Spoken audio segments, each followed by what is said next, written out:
Hey, happy day. Words, wordage, what you say, and who you have to say it to is kind of interesting stuff. Recently, I was in a courtroom. I was a witness in a situation. It was a fire, and there's a whole bunch of us up there as witnesses, and I didn't even get to talk after all of that. But I did get to kind of watch what goes on in a courtroom, and this was in Canada.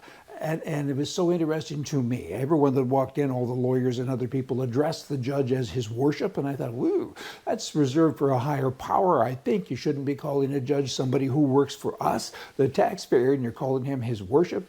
How about just judge? Then it was your honor and a variety of other things. And then all of the lawyers, they got involved in person and by video. And that was really interesting to me. They spent many minutes talking about themselves, they introduced themselves, and they all said, right to a person, I'm a my pronoun person. I'm a he, she, her, and all of this stuff. It sounds like they're all homosexual. And do I need to know that sitting in the courtroom, their sexual preference?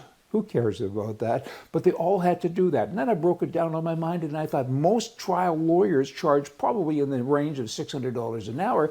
So that works out to $10 a minute. And if you spend 3 minutes talking about your pronouns, that's $30 that your client has to pay.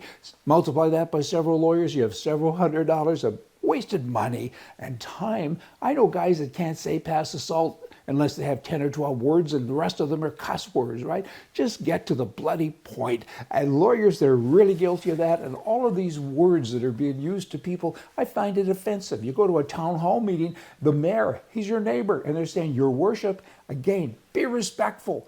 But it's Mr. Mayor, your worship? I mean, give me a bloody break. And then they say, the chair, everything goes to the chair. Just talk to the person you're trying to talk to and be quiet. I mean, again, it's about time. Bureaucracy is taking over in so many places in our world. It is not very nice. I mean, it just isn't. The day I call the judge your worship is the day I'll bark like a fox.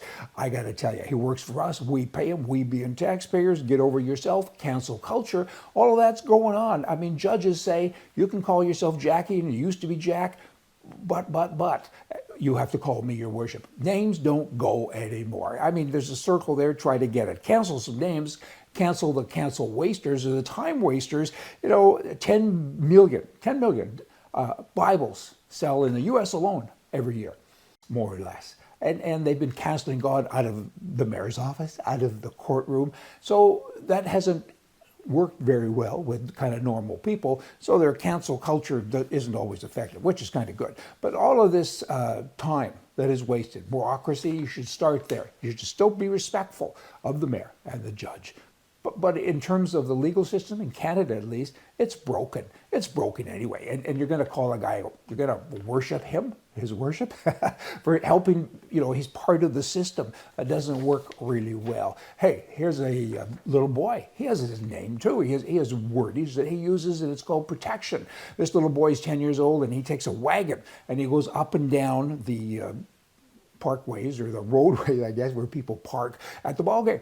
And as soon as a man or woman gets out of a car, he goes up to him and says, hey, $1, I'll look after your car. Why would I pay you $1? And in the wagon, it's full of rocks. And he says, well, if you don't pay me $1, other people, somebody will come and throw rocks at your car.